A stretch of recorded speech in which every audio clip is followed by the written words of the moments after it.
हर सुबह रपुंज़ल अपने चेहरे पर एक बड़ी मुस्कान के साथ बिस्तर से उछलकर बाहर निकलती थी। महल का जीवन अभी भी उसके लिए बहुत नया था, लेकिन वो हर दिन आने वाले रोमांचक एडवेंचर का इंतजार करती थी। उसे अपने माता पिता राजा फेडरिक और रानी एरियाना के साथ नाश्ता करके अपने दिन की शुरुआत करना बहुत पसंद था। वह उनके जीवन और उनके शाही कर्तव्यों से बहुत प्रभावित थी। एक दिन रपुंज़ल ने गर्व के साथ पास्कल से कहा, मेरे माता पिता इतना कुछ करते हैं, मुझे लगता है कि मुझे उनकी मदद के लिए कुछ करना चाहिए। लेकिन क्या? उसने देखा कि कोने में एक झाड़ू रखा हुआ है। मुझे पता है, उसने कहा, मैं महल के आसपास के काम करके उनकी मदद कर सकती हूँ, जैसे मैंने टावर में किया था। राजकुमारी, नौकरानी ने चौंकते हुए कहा, कृपया रुके, मैं इसे कर दूंगी। नौकरानी ने रपुंज़ल को वो काम करने नहीं दिया, इसीलिए रपुंज़ल ने कपड़े धोने का काम शुरू कर दिया।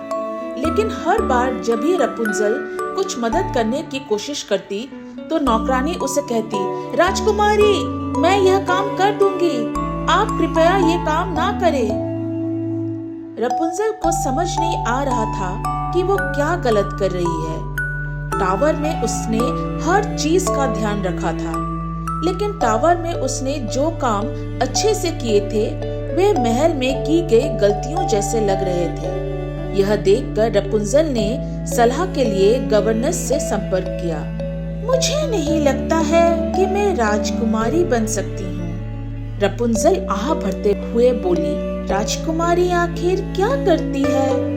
एक राजकुमारी अपने माता पिता और राज्य को गौरवान्वित करती है और वह दिखाती है कि उसे लोगों की परवाह है, गवर्नेस ने उत्तर दिया। उसने रपुंज़ल की बाह थपथपाई और कहा, कोशिश करते रहना बहादुरी की निशानी है। मैं कुछ काम निपटाने जा रही हूँ, लेकिन मैं जल्दी ही वापस आ जाऊंगी और तब हम और भी बातें कर सकेंगे। गवर्नेस के जाने के बाद रपुंज़ल ने पास्कल से कहा, पेंटिंग करना मेरी जुनून है।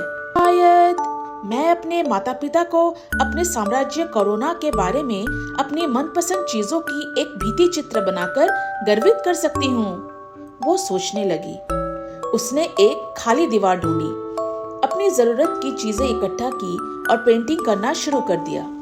माफ करना राजकुमारी, लेकिन आपको रुकना होगा, आप इस दीवार पे चित्र नहीं बना सकती, गवर्नेस ने वापस आने के बाद कहा।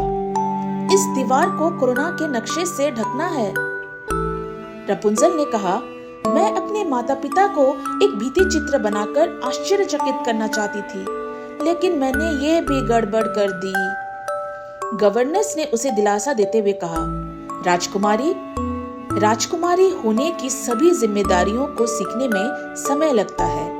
महत्वपूर्ण बात यह है कि आप कोशिश करते रहे। गवर्नेस ने दीवार पर चित्रित दृश्य को देखते हुए कहा, यह वास्तव में बहुत सुंदर है। मैं कभी भी आपके जितना अच्छा चित्र नहीं बना सकती। ओह, मुझे लगता है कि आप पेंटिंग करना सीख सकते हैं, रपुंज़ल ने कहा। मैं हमेशा इसमें अच्छी नहीं थी। अगर आप पेंटिंग करना सीखना चाहते हैं, तो मैं आपको सिखा सकती हूँ। वास्तव में मुझे उन सभी को पेंटिंग सिखाने में खुशी होगी जो यह सीखना चाहते हैं। हम बच्चों को पेंटिंग सिखाने के लिए एक दिन महल में आमंत्रित करके शुरुआत कर सकते हैं, कि परवाह करने का एक शानदार तरीका है, गवर्नेस ने कहा। पेंटिंग सीखने के दिन आसमान में एक भी बादल नहीं थे। रपुंज़ल, यूजीन और महल के कर्मचारियों ने पूरे प्रांगण में कागज की बड़ी बड़ी शीटें लगा दिए। हम क्या पेंटिंग करें राजकुमारी रपुंज़ल? एक लड़की ने पूछा। तो कुछ भी आप देखते हैं या कल्पना करते हैं, रपुंज़ल ने कहा। फिर रपुंज़ल ने अपने दिल को थपथपाया और कहा, या जो भी आप महसूस करते हैं। रपुंज़ल प्रांगण में टहलती हुई प्रत्येक पेंटिंग के पास जाकर प्रत्येक युवा कलाकार को प्रोत्साहित करती रही। ये एक पक्षी होना चाहिए था, एक लड़के ने आह भरते हुए कहा। लेकिन मैंने बहुत सारी गलतियां की, मैं एक अच्छा चित्रकार नहीं हूँ। रपुंजल ने कहा, मैं जानती हूँ कि निराश होना कैसा होता है। आप कुछ नया करने की कोशिश कर रहे हैं और वह ना होने पर आप निराश हो जाते हैं, लेकिन खुद पर भरोसा रखें और कोशिश करते रहें। उसने रंगीन पेंटिंग की ओर इशारा किया और मुस्कुराई। व्यक्तिगत रूप से मुझे लगता है तुमने एक बहुत ही विशेष अनोखा पक्षी बनाया है, रपुंजल ने कहा। लड़का मुस्कुराया और बोला, धन्यवाद राजकुमारी रपुंजल। उसने अपना पेंटिंग ब्रश नीले रंग में डुबाया और काम करना जारी रखा। अचानक आसमान में कहीं से काले बादल छा गए। यूजिन ने कहा, ओह राजकुमारी, मैं तुम्हारे परेड पर पानी नहीं डालना चाहती, लेकिन ऐसा लगता है।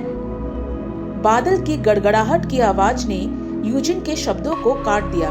अचानक जोर से बारिश होने लगी। हर कोई भीग रहा था और सभी पेंटिंग्स भी बारिश में भीगने लगे।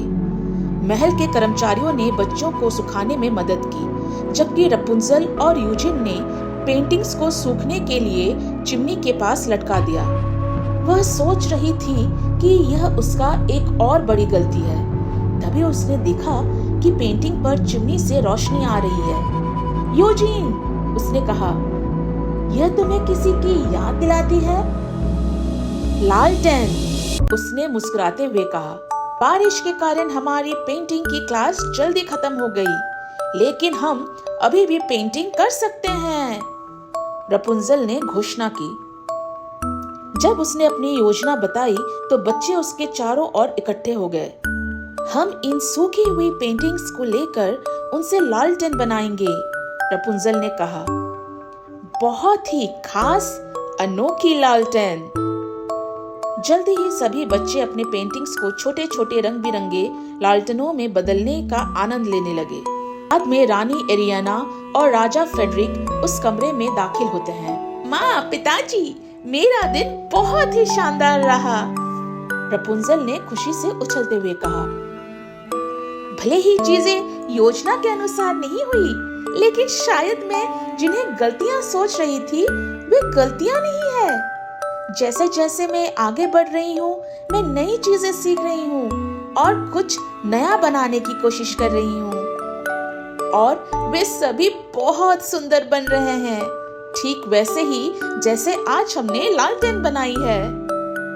रानी एरियाना ने कहा, आप अपने अनोखे तरीकों से सीख रही है और कुछ नया बनाने की कोशिश कर रही है।